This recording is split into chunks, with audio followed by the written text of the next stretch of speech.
That's Nick. And that's Joseph. And today we're here to talk about The Marksman, which will be released courtesy of Open Road Films January 15th, 2021. It's a sophomore feature directed by Robert Lorenz. What's Robert's first film? A film neither of us saw because you have a ban on Justin Timberlake in this house. I do. He's not allowed. Trouble with the Curve from 2012 starring Clint Eastwood, Justin Timberlake, and Amy Adams. Oh, wow. So I haven't seen that. Anyway, this is another Liam Neeson vehicle where he's saving someone. But it's not his wife or his girlfriend or his daughter. It's a little Mexican boy. Yeah, Miguel. Miguel. So Liam plays a man named Jim. Yeah. Who's like a desert cowboy, Marine Corps veteran living in a border town in Arizona. Naco, Arizona. His backstory is he has a farm. He's in financial ruin because his wife died of cancer and the medical bills ruined him. So he's behind on his mortgage for the farm. So one of the first scenes is like a banker pulling up to the farm, handing him a notice saying the farm will be auctioned in 90 days. Right, and then him trying to sell off a few heads of cattle he has left. And him trying to like get some construction work and trying to sell off some cattle to no avail. He has a sort of sentimental value placed on the farm because he just spread his dead wife's ashes at the farm. So it would seem that he wants to keep it. Then we cut to a family, a mom and a son, with a gentleman helping them cross the border. They're fleeing from drug cartel members. And we have scant background on them before that, but basically, yeah. Yeah. So they're running from the cartel. They're able to successfully cross the border, but the mom is injured. So the mom and the son are crossing. While the son is crossing, Jim, Liam's character, is driving by and almost hits him. So Jim stops his truck. He sees the mom is hurt, gets out to help them, and says, I'm going to call Border Patrol. We also learn that Jim's stepdaughter, Sarah, is a Border Patrol agent. played by Katheryn Winnick, yeah. So he's doing what he should be doing, which is calling Border Patrol. They're begging him not to because there's someone like on their tail. And that's when Jim sees a black SUV pull up and some unsavory gentlemen step out and say that they're military. And Jim's like, I don't buy it. Pulls out his gun and obviously is ready to do battle. The men make advances and there's a shootout. Jim ends up killing the brother of like the main cartel guy. Maurico, played by Juan Pablo Raba. And the mom gets shot. The mom dies. Rosa. And while she's laying there dying, she tells Jim, please take care of my son and take him to an address that is in Chicago. So Jim takes little Miguel to law enforcement, to Border Patrol. Well, the Border Patrol shows up and they take him. So Jim is like going to be done with it when he's rummaging through the backpack the mom left behind and sees that it's filled with $100 bills. So he puts two and two together. He sees the bad guys like because the Border Patrol office is like on the border. So he is on the US side and he sees on the Mexico side those bad guys in the truck. So he goes into the office. He gets a little extra information because his sister works there and the agent says, oh yeah, the boy's not going to a holding place. He's actually being deported because a family member is here to pick him up. You mean his daughter-in-law works there? Or his stepdaughter, yeah. So Jim realizes that, oh, the bad guys are going to pick up Miguel. So he kidnaps Miguel. Yeah, walks out the back door. And is like fleeing to Chicago from Arizona. So while they're fleeing, the cartel crosses the border, set his house on fire. They take some bank records, which they use to track his credit card purchases. And the bulk of the film is the bad guys chasing Jim and Miguel from Arizona to Chicago. And they're able to track him with his credit card purchases. And you can watch Liam drive all night.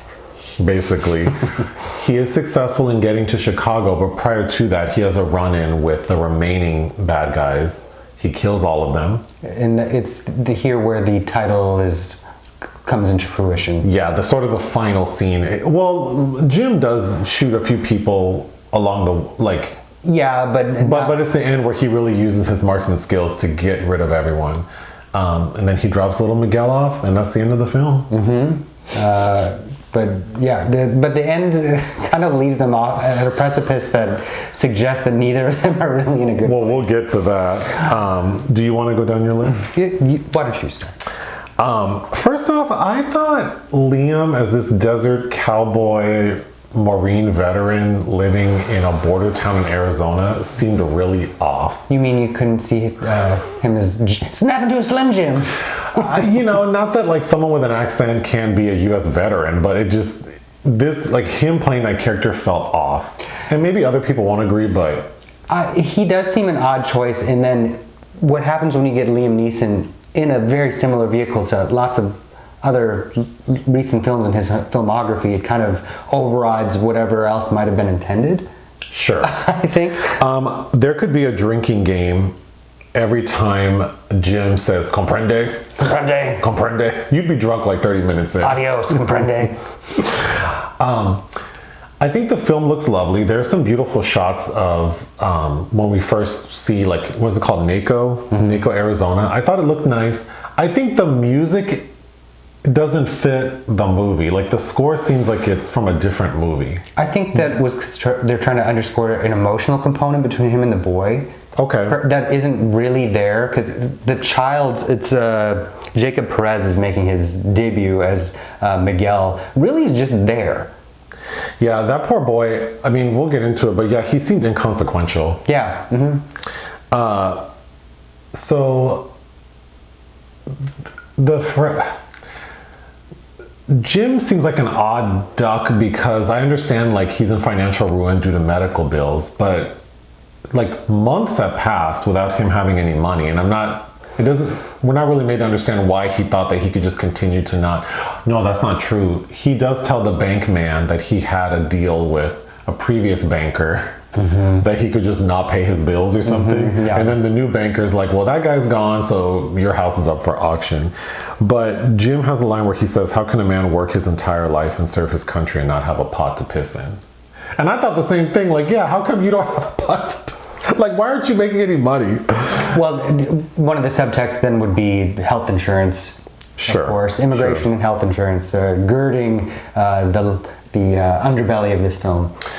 Seeing this, veteran, gun-carrying white man call Border Patrol on this mom and son, initially it was like, oh God, don't call. But then I'm glad he did for the purposes of the plot, because this is already a ridiculous story. And had he not called? Well, if you put the mechanism in there that gives him access to the kid afterwards, being that Sarah works for Border Patrol, yeah, it would make sense that he definitely would call. Yes, and I don't think the story's that ridiculous. I think what he does after that, knowing that his stepdaughter works for CBP and like... Well, he's guilted into it because before they cart the kid away, he's asking them, Sarah, what she said, what the child said, and it's either her or somebody says to him, well, if you hadn't stopped to help, he says his mom would still be alive. So I think... Oh yeah, I wrote that down. He felt... I took that to mean that he was guilted into it, and also he has nothing to lose. There's no one else. Even how Sarah's introduced to him, it's very estranged. Like, oh, I know what you did for my mother, etc., which signifies that her mother married him when she was an adult, perhaps, but... Sure. So the first scene after Jim and Miguel make their way is they stop to purchase a map. And then the cartel somehow make their way to that because he sees the credit card purchase. And then he kills the convenience store attendant. And then there's like 4 more sequences where like Jim stops for something, like to get his car fixed, and then we presume. Which is really overboard because he kills her because he wants access to the cameras, the surveillance cameras in the gas station to see which direction they drove off to. Yeah, it's just a little. And then she is this very inconsequential character, kind of gets, for what her character's worth, a decent amount of screen time. She does. We're supposed to feel empathy for her. Yeah. Obviously, anybody getting gunned I felt worse for her than Miguel. Yeah, actually, she gets I think the film looks fine, but there is one really corny scene where there is, like, one of the bad guys is looking at his smartphone showing a map of where they've tracked Jim. Oh, yeah. And then it transitioned from the map to, like, the highway. Yeah. They were trying. They were trying. That was bad. There's a scene where Jim, he needs to buy guns because he's lost his guns. That also is ridiculous. And he stops at a gun shop, and like he pulls the gun shop owner pulls out a couple guns. Jim is like, "Yeah, this is great. Give me this, and this, and this." And the guy says, "Well, if you pay cash, I'll sell you both for $900. You know, give me your ID." Gives him his ID, and he says, "Well, the background check could take like 2 days because my computer's down." And Jim's like, "I can't wait. I'm an honest guy. I'm not up to I'm not up to no good. I just have someone follow me and I need protection." And this gun owner is like, "Sure, pal." Yeah, he said if they fall into the wrong hands, I'll just mark them as stolen. But it's like, if anybody said that to you, that's a red flag. Yeah, like you're willing to lose your license over some this man could be rando. plotting to kill his wife, who's shacked up with her love. Like there are any. I thought that was really poorly. It's poorly written, and also the detail that gives us is they bond over Vietnam.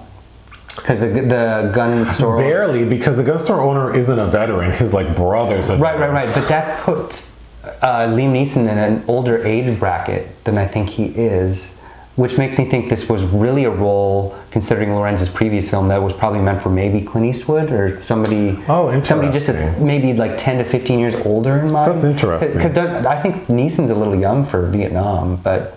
Oh, perhaps because he's what, 67? Mm-hmm. And it's 2020, so. Jim has a dog named Jackson. Yes, he does. Which is he's a little supporting character. Jackson ends up getting killed. It's one of those animals that kind of upstages the humans. Yes, yes. It's a cute dog, and Jackson gets killed, and that's like the turning point for Jim's character when he tells Miguel, like, "I wish I never would have helped you, and we're gonna go back to Arizona, and I'm gonna take you back to the authorities." Like, Jim's already done so much that's going to get him in trouble, and now this dog is like what's gonna turn, like it's gonna knock some sense into you. Multiple laws, which is what makes the ending so ridiculous. Oh, the scene that drove me up the wall, and I believe and you, is burning. What happens to all that money? Listen, I don't care where the money came from. I do not care. I'm keeping the money. It's not even about keeping the money. Donate it to some church well, not a church. Okay, there's a point. But like Goodwill, something. I don't know. After Jim sort of reconciles with Miguel and says, "You know what, I'm going to help you," and it seems like they bonded, and then Jim offers the money to Miguel. Like, because Miguel clocks him at a point and says, "I know you have the money." And Jim finally says, "You know what, you can keep it." And the boy says, "I don't want it." And Jim says, like, basically, "We don't want this drug cartel money." And they have a fire pit burning, and they start burning the $100 bills. That took me all the way out. Yeah. That was a lot of money they burned. Yeah, and I get the rationale per se, but give it to somebody then. Somebody, I don't know. Anyway, that's it. This reminded me, it seems to be a subgenre unto itself now of these older white male actors helping Mexicans in various ways. This was a plot point, I think, in Rambo: Last Blood with Sylvester Stallone. This film did remind me of that film. It reminded me of a couple recent-ish Mel Gibson movies like Bloodfather, which I did like, and Get the Gringo. Just that familiar kind of dynamic, I guess, which also doesn't help make this feel distinctive at all. The final showdown with the main cartel guy and Jim was a little underwhelming. Liam's not moving like, I mean, he's not like an action, like he's really not. The choreography was very minimal, and the way he ends up getting shot is kind of corny. Because there's a point in the film where Jim teaches Miguel how to shoot a gun. So when the final showdown happens, the bad guy has the upper hand on Jim, but Miguel gets the gun and points it. Well, Miguel has also learned how to release the clip. Right. But the bad guy's telling him, like, kill me. And Jim's saying, don't do it. Because if you kill him, you'll always be a murderer. So let me do it. And so then Jim takes the gun and shoots him. But that scene was not very effective. Well, they were trying to build up complexity to that scene too, because Mauricio, we learn, was trained as a child, and basically he's intimating as he has the kid in his clutches that he's going to make a He good will do the same with him. soldier as well.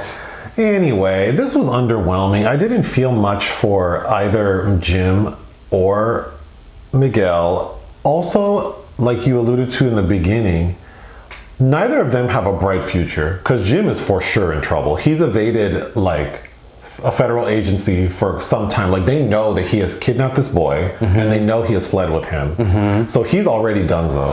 Yeah. And then this young boy, like this undocumented kid in 2020, like is now in Chicago. Like what are they going to do with him? And just because those... And the cartel might still be looking for Right, him. just because those people Yeah. were killed doesn't mean the cartel is... You didn't cut the head off the snake. So I didn't feel hopeful or happy at the end of this film either. But on a positive note, compared, if we're looking at the realm of Liam Neeson's oeuvre, I'd say this is a lot better than the last thing I saw, which was Honest Thief, which was terrible. I don't know, the story of Honest Thief made me want to watch it. I mean, it's very on the schlocky side. So, but if you're a fan of Neeson, this is kind of somewhere in the underwhelming realm of those recent offerings. What would you give it? I think 2 out of 5 is being very nice, very fair. I would give it 2 out of 5 as well. Thank you. Bye.